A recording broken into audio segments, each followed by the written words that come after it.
Fenotipo joven y polémico por su similitud con el canario satiné. Estamos hablando del canario Isabel topacio. En este video te vamos a contar todo lo que tenés que saber sobre este tipo melánico. El topacio es una mutación autosómica y recesiva. Autosómica ya que se deposita en los cromosomas no sexuales, es decir, en los autosomas. Esto quiere decir que tanto machos como hembras pueden ser portadores de este tipo de mutaciones. Y lógicamente es recesiva ya que para expresarse en el fenotipo debe encontrarse indefectiblemente en situación de homocigosis. En situación de heterocigosis será dominado por su alelo ancestral, el no mutado, el no topacio. En este caso, los canarios serán portadores de esta mutación. La mutación topacio modifica la normal estructura de pluma, sobre todo en la composición de las barbas. Las mismas se ven disminuidas en su cantidad y más ruines en cuanto a su estructura, es decir, más débiles. Esto hace que las melaninas se expresen de manera diferente. En primer lugar, hay una disminución en la cantidad de eumelanina, lo que hace que la misma se vea menos sólida. A su vez, hay una tendencia a la centralización de todas las melaninas al centro de la pluma, dándole más protagonismo a los diseños y tendiendo a generar contrastes en todos los fenotipos. La feomelanina, por su parte, tiende también a expresarse de manera centralizada, amarronando estos diseños. Y la eumelanina dispersa cae en cuanto a su expresión. Es como que hay mucha menos cantidad de envoltura.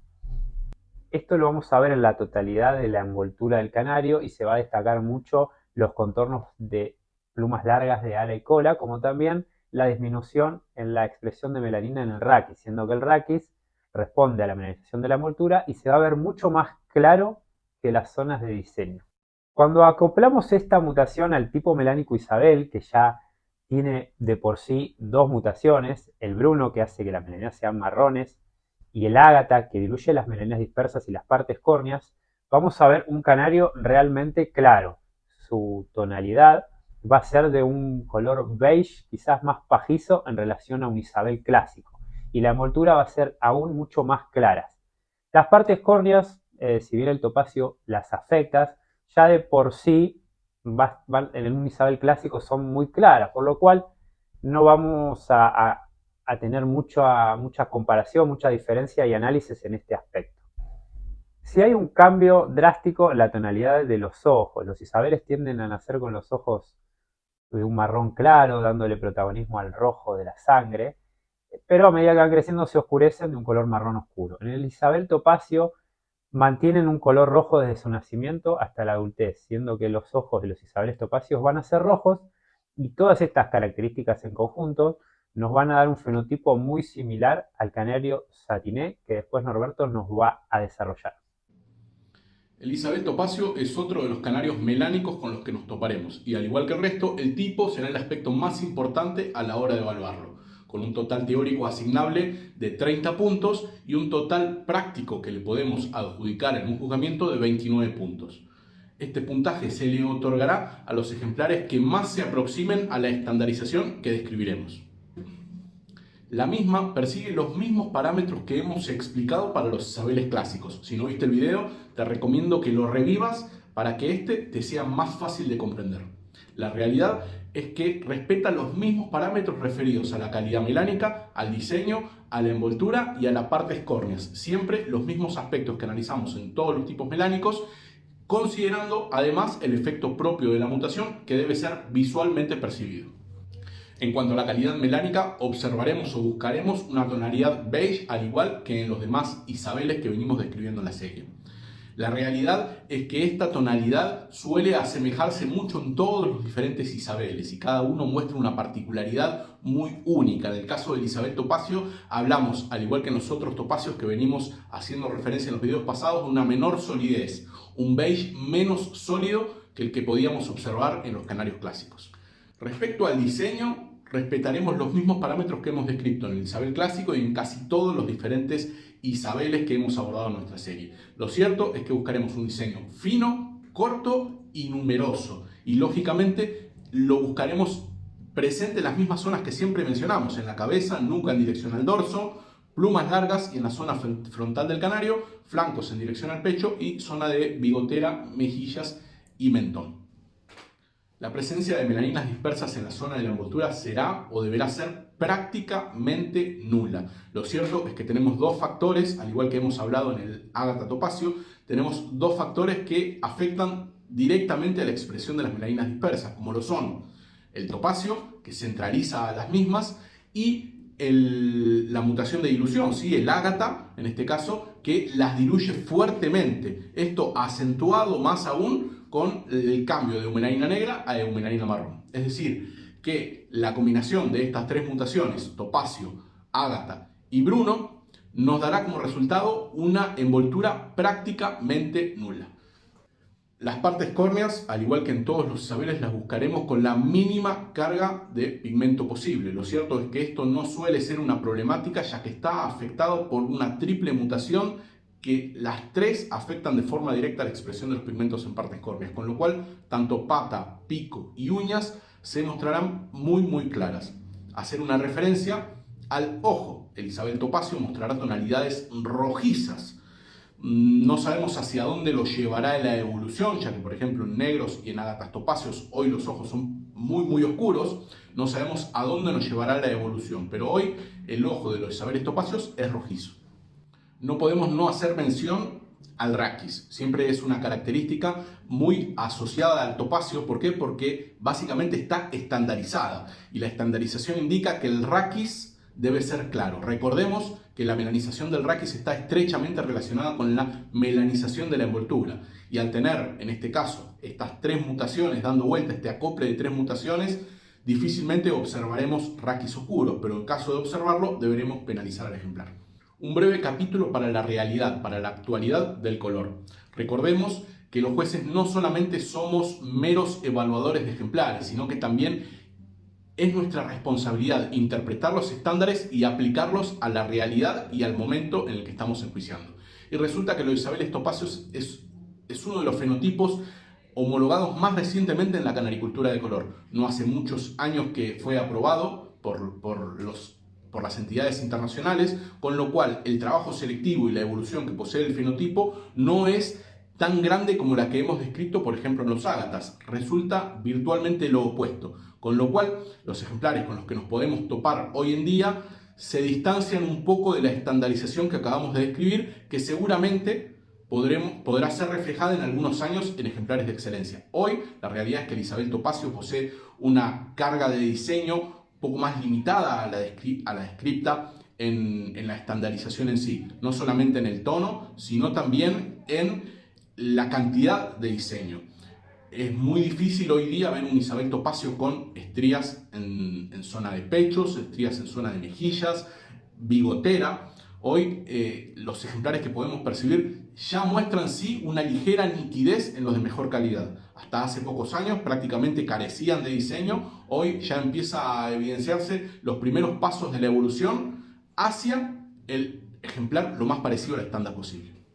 Debido a esta misma actualidad es que hoy el Isabel topacio no cuenta con muchos intrusos, tiene sus propias particularidades, pero esto no quiere decir que ante los próximos pasos de la evolución en este fenotipo habrá seguramente intrusos muy complejos de diferenciar, y esto estará vinculado a satinés y a Isabeles hermos. Básicamente Isabeles afectados por otros factores compuestos que también arrojan tonalidades rojizas en los ojos. ¿Cómo diferenciarlos de estos fenotipos? Estará muy vinculado con lo que venimos hablando en todos los capítulos relacionados al topacio. Hablando de la solidez. La solidez que muestran los pigmentos en los topacios suele ser mucho menor a la que podemos observar en, por ejemplo, el satiné y el Isabel eumo, que son factores que simplemente diluyen, no modifican la cantidad de la pigmentación ni la continuidad de la misma. El Isabel topacio presenta una solidez muy particular, mucho menor que el resto de los factores, y posiblemente será un factor determinante para diferenciarlo de otros fenotipos intrusos. Las interferencias que provoca la melanización en la categoría y la variedad son prácticamente nulas. Recordemos que la envoltura es prácticamente imperceptible por este triple efecto de mutaciones, con lo cual todos los defectos posibles que pudieran aparecer tanto en la categoría o en la variedad serán visibles a simple vista. No podremos disimular ni Gimel en intensos, ni categoría larga en nevados, ni zonas de expresión muy reducidas o muy amplias en los canarios mosaicos. De igual forma, posibles defectos de aparición en la variedad, sea tonalidades impuras hacia arriba o hacia abajo, o exceso de expresión en un blanco dominante, o poca pureza en un fondo blanco. Todos estos defectos podrán evidenciarse con muchísima facilidad. Recordemos que estamos hablando de canarios isabeles, es decir, que no buscaremos máximo contraste, sino que buscaremos nitidez. Y esto provoca una interferencia entre la expresión de la melanina y la expresión del lipocromo. Esto resulta que los canarios de fondo amarillo y por sobre todo rojo, intenso y nevado dificultará la expresión de los diseños, con lo cual el tono que buscaremos en estos tipos de ejemplares será un poco más elevado que en el de los canarios mosaicos o de fondo blanco o bien los marfiles. Recordemos que el lipocromo comparte área de depósito con las melaninas, con lo cual cuando la melanina sea muy baja y el lipocromo sea muy alto, el diseño tenderá a perderse y perderemos nitidez, uno de los aspectos esenciales a la hora de evaluar los isabeles topacios. Con lo cual aquí tenemos que tener una señal de alerta y tener una leve tolerancia hacia una mayor oxidación en cuanto al tono de la melanina, sobre todo en canarios intensos y nevados y por sobre todo en los fondos rojos. Cruzamientos, cómo cruzar este tipo de canarios y cómo mejorarlo. Bueno, como siempre decimos, no existen cruces mágicos, no hay un cruzamiento que mejore o empeore los canarios, siempre va a depender de la carga cuantitativa de cada uno de ellos. Pero analizando las diferentes alternativas, lo más atractivo siempre va a ser puro por puro, donde podemos aplicar las técnicas de compensación en caso de querer equiparar características como podría ser alguna virtud de un canario con la virtud de otro, seleccionando aquellos ejemplares que reúnan la mayor cantidad de virtudes y desechando aquellos que tengan los defectos más marcados o reúnan mayor cantidad de defectos. De lo contrario, en caso de tener un plantel más homogéneo, con buenos ejemplares ya fenotípicamente más estándar, más definido, podemos utilizar las técnicas de fijación de caracteres para maximizar y mejorar aún la cantidad y calidad de los ejemplares que tenemos.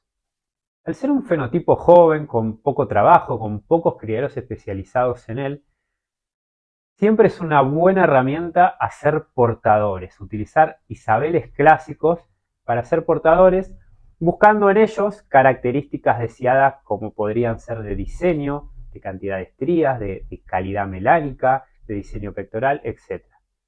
Es importante tener en cuenta el efecto de la mutación topacio que, más allá de centralizar las melaninas, disminuye fuertemente la carga melánica, por lo cual es aconsejable utilizar isabeles no estándar, sino isabeles un poco más oscuros, más oxidados, más tendientes al marrón, teniendo en cuenta que al aplicarle la mutación topacio, esta carga melánica va a tender a disminuirse. Si utilizamos isabeles de excelencia, isabeles de concurso, y le aplicamos el topacio, van a tender a ser ejemplares con escasa nitidez, con poca presencia de melanina y no va a ser lo ideal. La otra gran herramienta que podemos utilizar es el ágata topacio. Es un fenotipo muy desarrollado, muy popular, donde se consiguen canarios de gran calidad. Podemos utilizarlo para transmitir características de calidad melánica y de diseño que serán similares a las que buscamos en los isabeles topacio. Tenemos que tener en cuenta cómo trabaja el isabel en competencia con el ágata, es decir, eumelanina marrón con eumelanina negra. Estas son ligadas al sexo y el marrón es recesivo frente al negro. Por lo cual es conveniente que el macho sea el isabel topacio y la hembra el ágata topacio para obtener en la primera descendencia hembras isabeles topacio y machos ágatas portadores de isabel, mejor dicho, portadores de marrón. Si hacemos al revés, si utilizamos el macho ágata por la hembra isabel, siempre hablando de ejemplares topacio, vamos a obtener en la descendencia todas hembras ágatas topacio que por situación de hemicigosis no van a ser portadoras de isabel, no van a ser ejemplares utilizables para nuestro plantel isabeles topacio. Sí, los machos van a aportar isabel, van a ser ágatas topacio portadores de marrón, que podrían ser provechosos en caso de no conseguir machos isabel topacio con hembra ágata topacio y no queda otra alternativa, podemos utilizar esta opción, pero siempre es conveniente la primera mencionada. No te olvides de darnos una mano dejándonos un like, un comentario, contándonos tus experiencias o dándonos tu aporte sobre esta temática. Y para más videos como este u otros relacionados con la ornitología deportiva, seguinos acá en nuestro canal. Con este episodio hemos concluido con la primera temporada del arte de los pigmentos. Pronto continuaremos con la segunda temporada de Canarios de Color.